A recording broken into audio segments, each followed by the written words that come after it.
Somewhere on a savanna, 50,000 years ago, a woman is squatting by a small fire in agonizing labor. There are no doctors, no sterile hospital walls, and no advanced machines measuring her baby's heartbeat. But what happens the exact moment this ancient infant arrives will completely reshape everything you know about human evolution. For 99% of our history, a newborn was never wrapped, swaddled, or placed alone in a cold, quiet nursery. Instead, the wet, naked infant was placed immediately on the mother's bare chest, where it would stay for months. This wasn't an emotional choice or a cultural tradition, it was a brutal, uncompromising strategy for basic survival. But that is only the beginning of a much stranger story about how our ancestors conquered the planet. You see, human biology possesses a bizarre evolutionary glitch that makes our birth process a mechanical nightmare. Unlike a chimpanzee that climbs a tree to deliver alone, human babies have heads far too large for the birth canal. Because of this deadly anatomical tight squeeze, human mothers have always required an extra set of hands to survive. This means that since the dawn of our species, birth has never been private, it has always been a social event. While ancient men retreated to the far side of the camp, a tight-knit circle of women took complete control. Sisters held the mother's shoulders, experienced midwives caught the child, and cords were severed with sharp stone flakes. Yet, even after a successful delivery, the mysterious rituals surrounding the birth were only just beginning. Almost every ancient culture on Earth developed a profound, sacred obsession with what to do with the placenta. The Navajo buried it deep in the dirt, while West African groups treated it as the baby's deceased twin sibling. Our ancestors knew intuitively that the placenta was never biological waste, but the very first bond shared between two humans. Once the baby was warm and feeding, the staggering weight of raising the child shifted to the entire community. Anthropologists call this cooperative breeding, a survival mechanism where an entire tribe invests heavily in a single infant. In tribes like the Pygmies, a newborn baby is held by up to 14 different people in a single day. If a mother is busy gathering food, another woman in the band will casually breastfeed the crying infant. Even young children as young as 4 years old routinely carry babies on their hips across the dangerous wilderness. But the true, unsung heroes of this prehistoric parenting system were actually the grandmothers of the tribe. Data shows that hunter-gatherer women in their 60s brought back far more food than the younger, burdened mothers. This grandmother labor was so biologically valuable that natural selection actually extended the female human lifespan far past menopause. You literally exist today because an ancient grandmother gave up her reproductive years to feed her daughter's children. Because the entire band pitched in, a prehistoric infant experienced near constant physical contact every single day. They slept on a warm body, woke on a warm body, and lived in hide slings pressed against a beating heart. Ancient infants were never left lying flat on their backs, staring blankly at a dark, empty ceiling. This constant, intense physical pressure effectively recreated the protective environment of the mother's womb. And this relentless contact led to a truly shocking consequence that modern parents find hard to believe. Prehistoric hunter-gatherer babies almost never cried, experiencing a tiny fraction of the distress modern infants face today. When a primitive baby fussed, an adult or older child picked them up within a matter of seconds. There was no waiting, no sleep training, and absolutely no concept of letting a child cry it out. Because their needs were met instantly, the infant's nervous system learned that there was simply no reason to scream. Breastfeeding followed the exact same chaotic, non-scheduled rhythm, often lasting for 3 to 4 consecutive years. There were no artificial formulas, no plastic bottles, and no strict routines enforced by an anxious parent. But do not romanticize this ancient world, because it hid a devastatingly dark and heartbreaking reality. Despite all the collective love, constant contact, and tribal support, ancient infant mortality was absolutely catastrophic.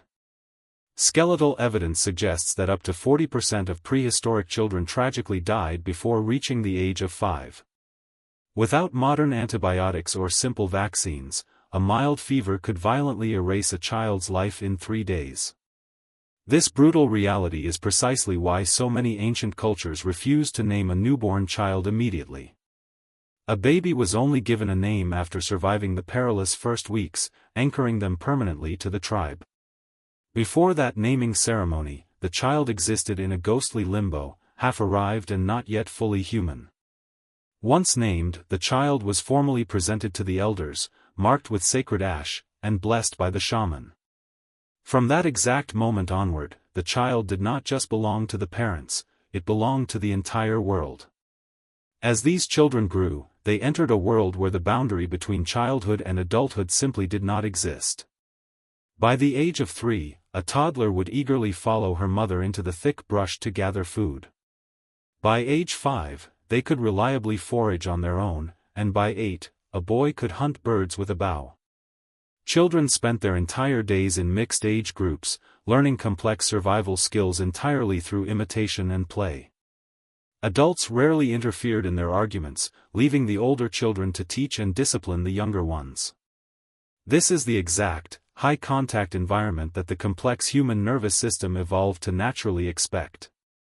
Yet, in a terrifyingly short span of a few generations, modern society has completely dismantled this entire system. Today, we give birth alone in sterile hospitals, surrounded by masked strangers and cold, beep-ing machinery. We immediately separate the newborn from the mother for medical testing, swaddle them tightly, and use bottles. We expect tiny babies to sleep completely alone in separate rooms, isolated in dark wooden cribs. We force them onto rigid feeding schedules and confidently ignore their desperate cries to teach them independence. We bring the grandparents around only for short holiday visits, leaving parents entirely isolated and deeply exhausted. We invented this radically detached way of living recently, and we are still calculating the immense psychological cost. The original human welcome was a masterpiece of tribal cooperation, holding the mother while passing the child. The first thing an ancient newborn ever knew was that they were profoundly safe, protected, and never alone. Your modern brain was not built for this isolated world, because deep in your wiring, your oldest expectation remains. You still look for the warmth of a constant chest, a steady heartbeat, and a tribe that will not put you down. This beautiful, collective embrace is the oldest and truest welcome the human species has ever known. Every single ancestral mother passed down a legacy of pure, unbroken connection designed to keep us alive. When the fire on the savanna burned low, the entire clan remained awake to protect the fragile new life. There was no concept of a stranger because every face belonged to someone who shared the burden of survival. The modern mother faces an unprecedented level of isolation that our ancient ancestors would find deeply terrifying. We have traded the warm, chaotic embrace of the tribe for the clinical silence of an empty apartment. Our infants are forced to adapt to artificial rhythms that completely contradict millions of years of biological programming. The relentless crying of a modern baby is often just a desperate biological distress signal searching for the tribe. They are screaming for the 20 pairs of arms that used to hold them through the dark night. They are searching for the soothing rhythm of a mother walking miles through the tall, golden savanna grass. Our ancient ancestors did not have science, but they possessed an absolute mastery over human emotional security. They understood that a child who feels entirely safe grows into an adult who can fiercely protect the clan. The rituals of the past were not primitive superstitions, they were sophisticated tools for building psychological resilience.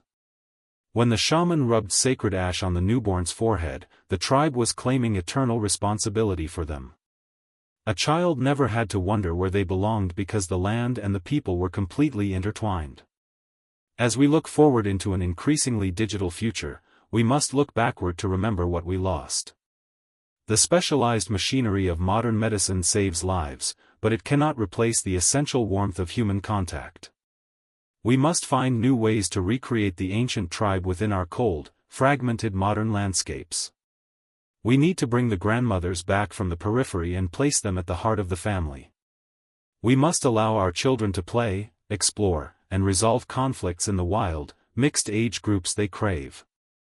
The journey of human parenting was never meant to be a lonely, exhausting struggle performed by two people.